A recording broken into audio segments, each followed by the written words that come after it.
Welcome to the Brand Boss Show, empowering you to rock your brand like a boss. This show exists to share all the tools, tips, and secrets you need to maximize the impact of your brand. Tell me in the comments if you have ever heard that branding and marketing are the same thing, or if you've ever heard about them, mentioned in the same sentence. I don't know about you, but I feel like everywhere I turn, everybody just lumps them together like they're the same thing.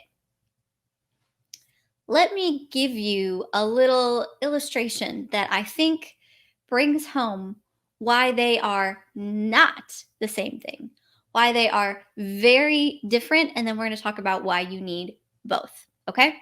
So, I have had the opportunity to travel to lots of different amazing places, beautiful people around the world, right? And when I am in a certain culture, which includes the culture here in the States, by the way, I want to be very aware of that culture so I can make sure that my behavior isn't doing anything that would cause me not to be able to connect in a meaningful way, and that I am doing things that are going to cause me to be able to connect in a more meaningful way. So here's a really, really practical example on this. Okay, I sit with my legs crossed all the time. I have my legs crossed right now, right? Now, when I went to Turkey several years ago, I was told that if the sole of your foot is showing to another person, if it's pointing to another person, it's kind of like you're putting a curse on that person. Like it's highly, highly offensive. And I was like, oh my goodness, I didn't know.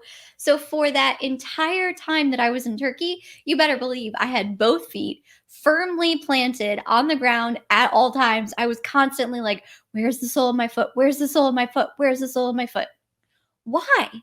Because it was an amazing experience. It was an amazing trip. And I really wanted to be able to connect powerfully and meaningfully with the people around me. Like one of the things that happened on that trip, cross my legs again. There you go.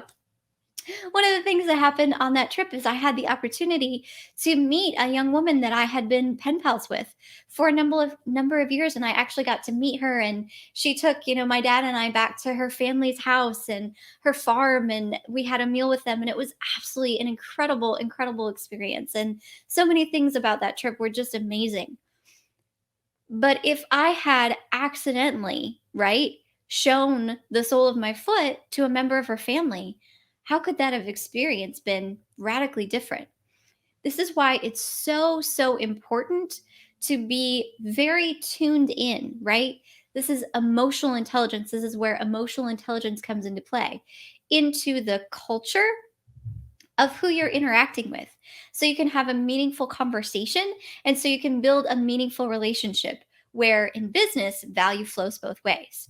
And we get a lot deeper into that in our challenge and what it looks like to have emotional intelligence so that you can really dignify your customer with value and provide real solutions to their problems, and not just the problems you assume they have, or the things that you assume that they need. All right.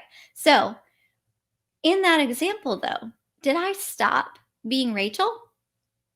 Nope, I didn't. Not for a moment. Am I a different Rachel in the States than I am in Turkey? Nope. Than I am in Cambodia? Nope.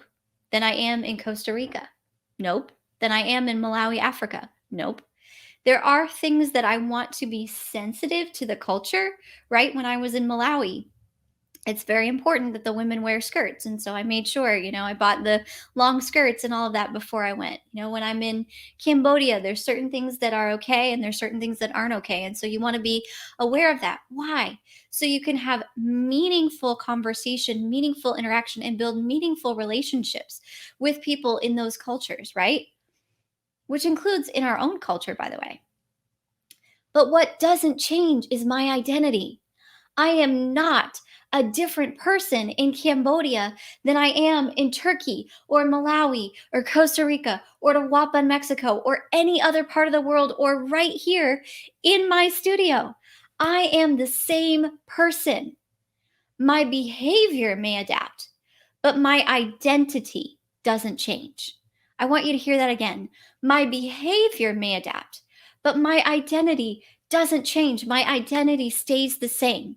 So the way to look at it is branding is identity, marketing is the behavior. Marketing is how you communicate your identity and what you serve to the people that you serve it to. That's what marketing is.